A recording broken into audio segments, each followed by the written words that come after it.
Kenya is not broken. Kenya is mismanaged. The truth we are afraid to say out loud, but I will be the first person to say it. My name is Evans Ongwae and welcome to my channel. Kenya is loud, angry, tired, and confused.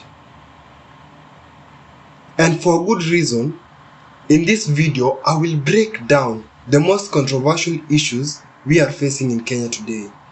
From leadership, corruption, tribal politics, hustler narratives, taxes, youth employment, religion, social media outrage, and why everyone feels exploited but nobody agrees to the solution. This is not a motivational talk. This is not a political endorsement. This is a minor.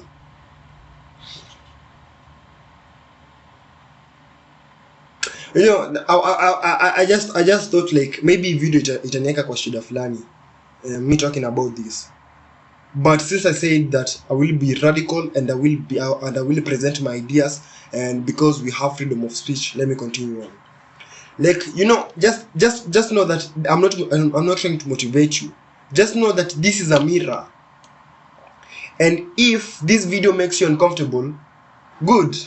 That means it's working, because that is what I want to do. Watch till the end until you might disagree with most of the things I'm going to say, but you won't forget it. Trust me. Let me start with the dangerous sentence. Kenya is not poor. Kenya is mismanaged. And before you get emotional, tribal or political, or you start typing insults in the comment section like you did the last time, relax and sit down. Breathe. Let's talk about this like adults once and for all. Because what we are facing in Kenya today is not lack of money. It is not lack of intelligence, bro. We have geniuses in Kenya. And definitely not lack of effort. It is a crisis of systems. Now, let me define that. Maybe I'm telling. A system is not a person. A system is a structure of incentives that rewards certain behaviors and punishes others. In Kenya, the system rewards dishonesty, noise, loyalty to power, and silence when things are wrong. It punishes competence, truth, patience, and long-term thinking. That is the reason why nimekuwa skeptical kidogo, because maybe I will be presenting this alafu nijipata kwa shida kesho kutwa. But I'm hoping that nikijipata kwa shida mtakuja muitoe. And that, my friends, is what everyone feels. This is why everyone feels tired. Let's talk about leadership. You know, okay, staki kwenda out of the script. Nataka tu I don't know if I'm making sense. We love shouting, our leaders are bad. I don't want to shout it, but here is the uncomfortable truth. Leaders do not fall from the sky. They are selected, tolerated, defended, and emotionally protected by the population. In Kenya, we don't elect leaders. We adopt them like football teams. Once chosen, facts no longer matter. Logic disappears suddenly, corruption becomes propaganda, and failure becomes...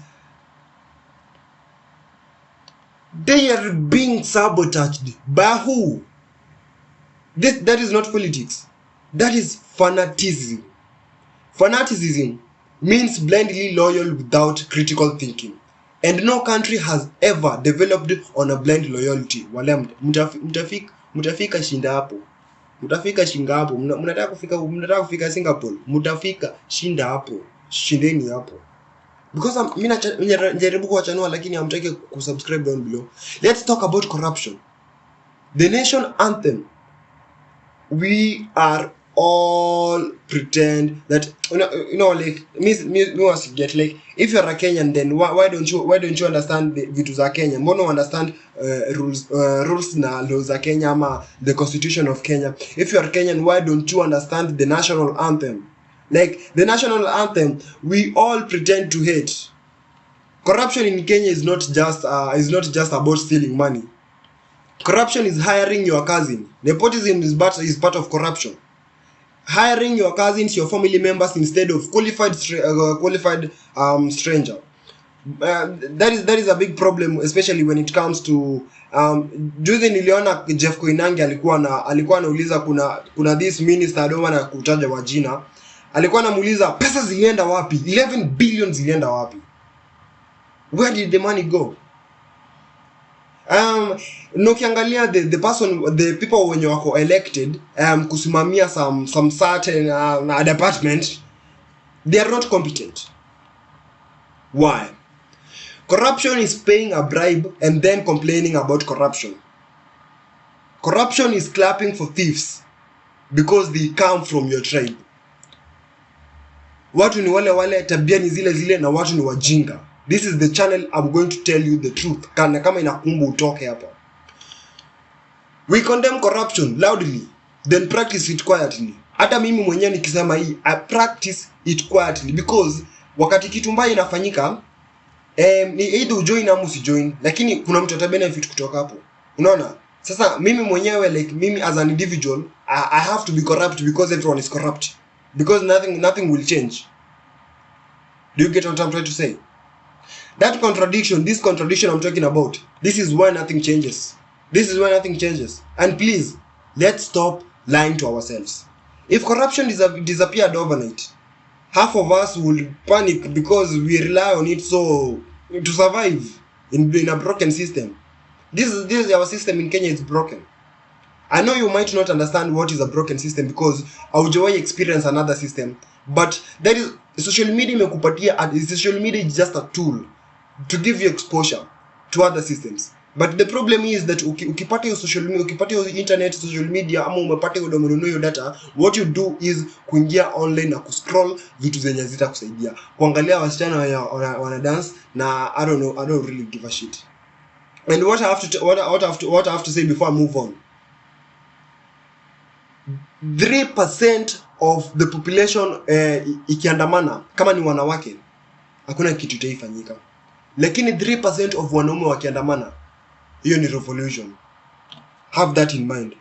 That must tell you that mkienda maandamano kama hata haikuwa unajua maandamano yenye mlifanya last time, hata haikuwa organized. Like people wanted to use you. Now wengine walidedi because of something na nothing changed. Now how are the lives that were lost justified? Hata kama ni Al Jazeera ama BBC ama asijui ni media gani ikitengeneza those documentaries, what is changing?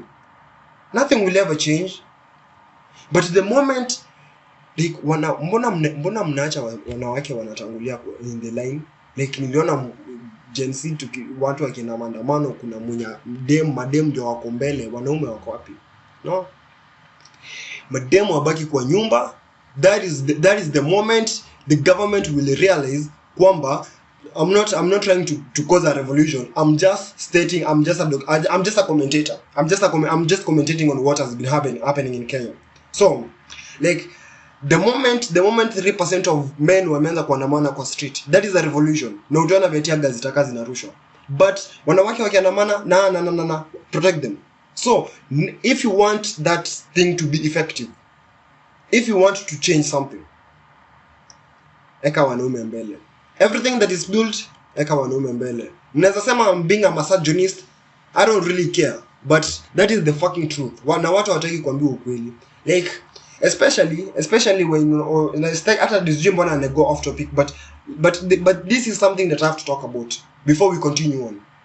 Ama ukipata like this is hurting ama inakuumiza pali fulani, just leave the fucking channel. I told you. So feminism si kitu mbaya. Unaona? Wanawake ni wale wanataka drama, wapatie drama. Unaona? Like hakuna kitu ita change. You get it. Unaona? Continue on. Like the moment umeanza kupay attention, that your attention ndio currency. The moment watu wameanza kusema no umeanza kupay attention, umesema umefail, usha fail, you failed. You are failed. Wanaume tokeni, wanaume mna watch TikTok. Mwanaume mkubwa amekaa chini na watch TikTok. Eti anacheza CGE football. What the fuck? What the fuck?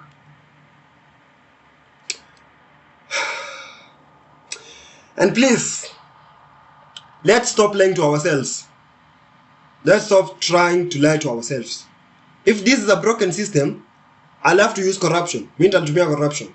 And that is why I'm telling you that kama this is the broken system, I'll have to be one of those people mwenye atai break kabisa. Because if there's no one who's going to stand and protect it and mend it, there's no the reason I have this mentality towards the system and everything is because kuna huyu activist alikuwa na bonga na alikuwa anaongelea about something yenye iko very crucial. Wakati huo activist alishikwa akafinywa pali fulani, people walikuwa wanaongea in comment section vibaya. Naona like walikuwa na mchomea na wanaongelea vibaya. So I'm like, this nigga hakuna kitu ana benefit kutoka hapa. Anajaribu tu kuchanua wasi. Unajua sometimes when you get this awareness, like ushapata enlightenment of a certain thing, maybe in a government, like ama like unataka kukaa whistleblower. Watu wengi wenye wako in the system hawataona the same thing and watakuumiza venye waliumiza Yesu hata kama alikuja kuwasaidia. That is why I'm saying that see worth it. Kama umerealize the system iko broken, then use that to your advantage. Try not to wake up people. Try not to mend it. Just you take it to use it to your advantage. So that is how deep the rot goes. Now let's talk about the hustler narrative. Hustle ni nini? Hustle ni any kind of business ni venye tu like haijaka registered anywhere. Like sijui kama you get it. Like hustle sometime back, I remember ilikuwa inamaanisha hard work. It used to mean hard work. Now it means suffering with branding. Like mtu akisema yeye ni hustler, it is suffering. But mimi nakumbuka hustler ilikuanga someone who's working very hard. No, ama a hustler is someone who is working very hard. A hustle it is hard work. Kenyan youth are not lazy. Let me tell you something that, especially kwanza Gen Zs. They are exhausted. The millennials wenyewe wako exhausted. We were told, go to school, get good grades, graduate, jobs will come. Then the reality. Not in school, not in therapy, not in any book you were allowed to read. A hidden flaw or maybe a hidden design. You think you're tired, that you're burned out, distracted, overwhelmed. What if I told you that none of it is real? That fatigue is not a wall, but a trick. That your environment isn't neutral. It's a trap.